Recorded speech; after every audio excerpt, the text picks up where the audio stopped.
बनी मुरलिया हरे हरे बास की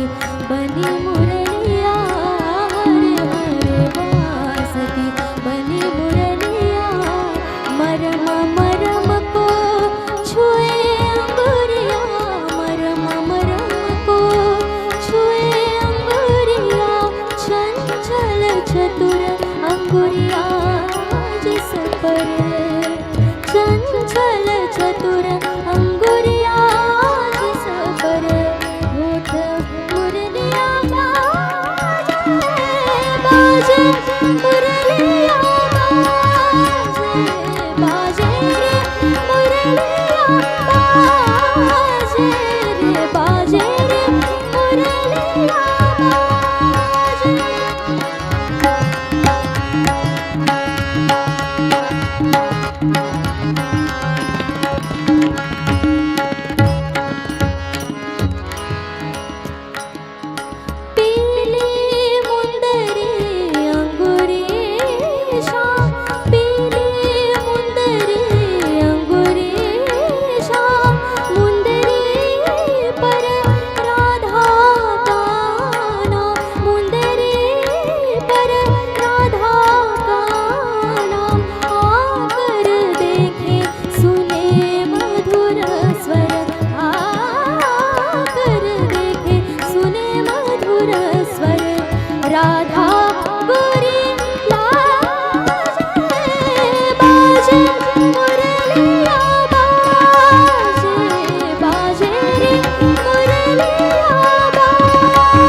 विचार